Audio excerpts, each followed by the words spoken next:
Yes, children, in today's class, let us start with exercise 4.2 simple equations question 2. Question 2 is give first the step you will use to separate the variable and then solve the equation. तो first ये दिया है तो हमें ये बताना है कि हम वेरिएबल को सेपरेट करने के लिए क्या स्टेप यूज़ करेंगे एंड फिर उसको इक्वेशन को सॉल्व करेंगे. अब ये क्या है, यहाँ पे 3l इज इक्वल टू 42. अब मुझे ये 3 रिमूव करना है. तो रिमूव कैसे होगा ये 3? अगर हम दोनों तरफ 3 से डिवाइड कर दें. तो यहाँ हम स्टेप क्या लिखेंगे? Divide both sides by 3. So we get 3l upon 3 is equal to 42 upon 3. तो ये 3 और 3 कट गया, रिमूव हो गया. 3 1 ज़ा 3, यहाँ पे 3 1 ज़ा 3, 1 रिमाइंडर, 3 4 ज़ा 12. So this implies that L is equal to 14. Is this clear? Okay, now coming to B part. B part क्या है? B part is B upon 2 is equal to 6. अब देखो ये 2 नीचे है, डिवीजन है, तो हमें इसको रिमूव करना है. ये रिमूव कैसे होगा b से? अगर हम दोनों तरफ 2 से मल्टीप्लाई कर दें. तो हम यहाँ लिखेंगे multiply both sides by 2. We get b upon 2 multiplied by 2 is equal to 6 multiplied by 2. अब ये देखो ये 2 और ये 2 कट गया, तो हमारे पास क्या बचा? b is equal to 12. Is this clear? Right. Now we come to the c part. c part क्या है? p upon 7 is equal to 4. अब p से हमें 7 को अलग करना है, मतलब ये हटाना है. तो अगेन क्या है, अगर हम दोनों तरफ 7 से मल्टीप्लाई करते हैं तो हट जाएगा. तो यहाँ हम लिखेंगे multiply both sides by 7. We get p upon 7 into 7 is equal to 4 into 7. अब ये 7 और ये 7 कट गया, तो हमें p क्या मिला? p is equal to 4 into 7 is 28. Is this clear? Right. Now we come to the D part. D part is 4x is equal to 25. 4x is equal to 25. अब मुझे 4 अलग करना है x से, तो मैं दोनों तरफ 4 से डिवाइड कर सकती हूँ. So I write divide both sides by 4.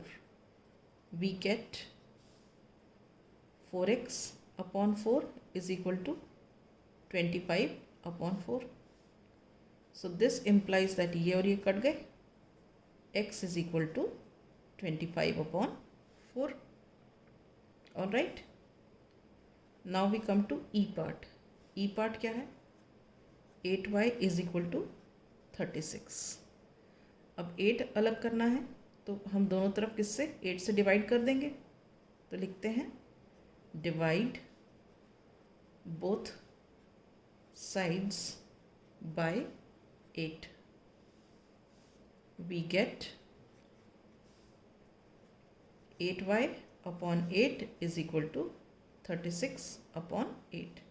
ये और ये कट गया, 4 2 ज़ा 8, 4 9 ज़ा 36.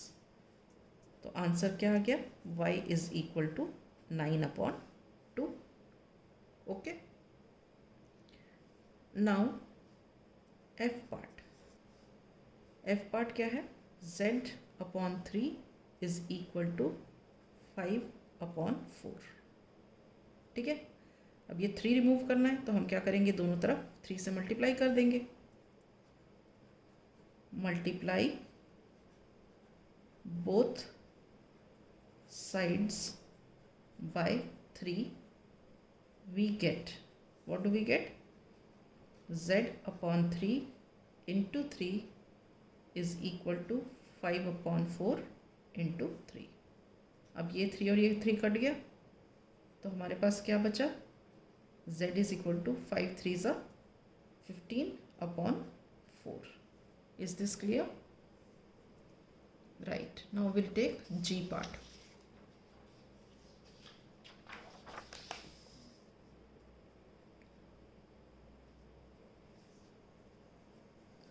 G part.